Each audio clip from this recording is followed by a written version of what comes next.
G'day guys, Ash from Off-Grid Mojo here with a quick update of how the fit out's coming along. As you see here, I've done some electrical work, and these are for all the power outlets for outside. This one here is shore in, the one next to it is shore out, and inside here, if you can see, if I can get this gimbal to work properly, just here I have the RCDs at the back there ready to go into that electrical box up there, which weighs a ton, which I'll show you in there in a minute. I had a few problems with that, I'll tell you about that in a minute, to do with the weight and the size of the box and the frame size of the trailer. Those two plugs there are for charging that blue electrical compartment from the solar panel of the quad there. So down here we have this one here is the solar out from here going into the trailer and charging the trailer battery there when it's all connected, and then the power from the trailer comes back into here and charges the e-bike battery. Now when the trailer is not connected and I'm just riding around with the prime mover, I disconnect these two things here, and this still charges the e-bike battery in there, because as I showed you the other day, I have a solar charge controller in there. I'll just quickly show you again what I did so you get a better idea. So that there is a step-up converter, a solar charge controller. So the whole system's 12 volts. The e-bike battery is 36. The Bafang motor is 36 volts, and the e-bike battery needs to be at least 40 or 42 volts to actually charge it. So you need a step-up converter, and that's what that is there. I will put a link later to another YouTube link where the guy takes you through and sets it all up. I'm not going to do a video on that because there's already a gazillion videos out there for such things, and quite frankly my time's valuable to me, so there's no need for me to do it other than supply a link, which is what I'll do. So once again, that's what that is. This one here is a USB charging point. Pardon me. Got it from Jaker. You can get them anywhere. Repco, Super Cheap, Autobarn, things like that. That's weatherproof, and because it's under this canopy here, it should stay relatively dry. And this one here is another plug for when the inverter's on. So it can just plug into there, turn the inverter on, and I don't have to run leads from inside, leaving a door open to run a lead outside if there's something I want to do out there. So that's that. Now I'll take you to this electrical compartment, which is a bit messy at the moment, but it's okay, everything works. A lot of those wires in there will actually be coming out because they need to attach to certain things. Just up here I have the wires ready to go for the exhaust fan over the hobs, the gas hobs, and over here I have two sockets, or plugs I should say, for when the inverter's on, and I can run appliances off that. Next to that will go a switch for the easy solar for the inverter, because I just won't be able to get to it, which is on the back of this electrical box. See down there?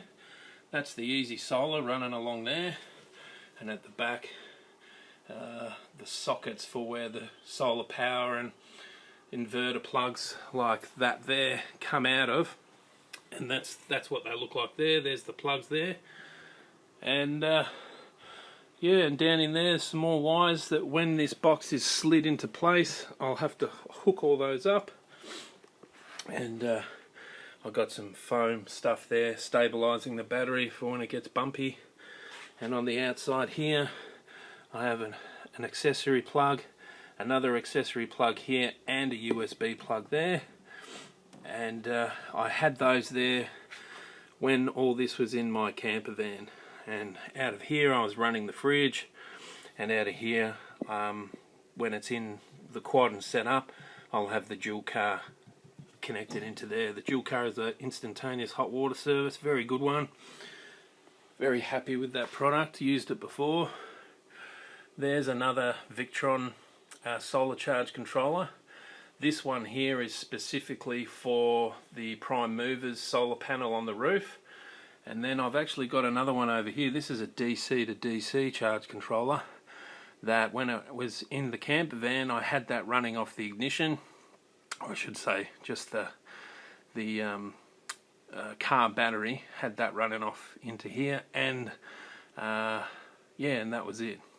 And when the car was going, that was charging this battery, so that was a good thing. But I've got just put it in there as a spare down the track, because I may put another solar panel on the side of the semi-trailer, and because it's so hard once this is in its place down there, this electrical compartment, it's going to be extremely difficult to get in there and do any work. And so I've put it in there. Whether I use it or not doesn't matter, it's nice and snug there. So the issue I'm having today with this electrical box is I measured the width of this semi-trailer up correctly, but I didn't take into account, see back here where the wheel arch is, it goes in a bit, because Ben, when he made the semi-trailer, didn't want those back wheels to be on outside, which would have given the semi-trailer more width, and we didn't want that, so we tapered them in a bit, if that's the right word, or just brought them in a bit so that they're in line with the quad wheels up the front.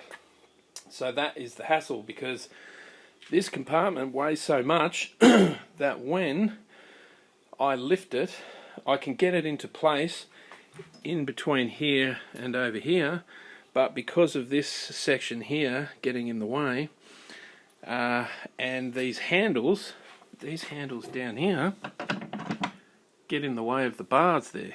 So what I'm thinking of doing is getting some lash straps and creating like a cradle and lowering it down. That way it'll hopefully go into place without too many issues. So that's what I'm going to do.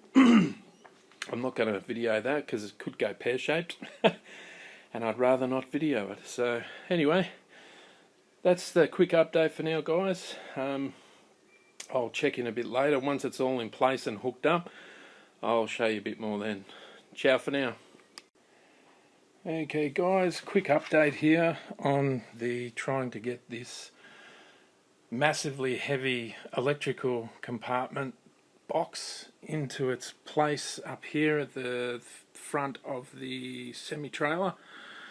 As I said yesterday, I was having all sorts of problems trying to get it in.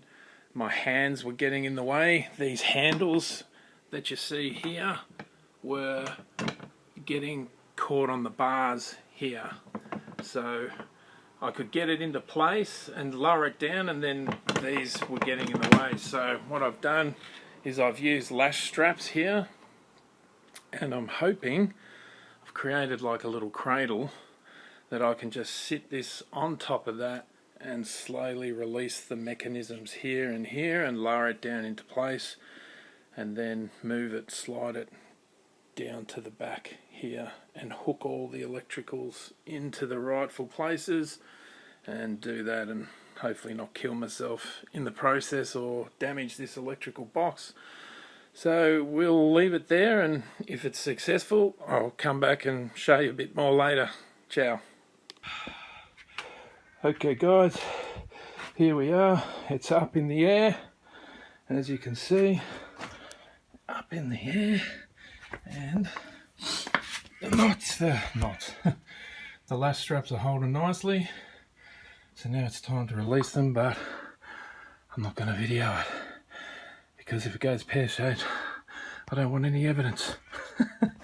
Ciao for now.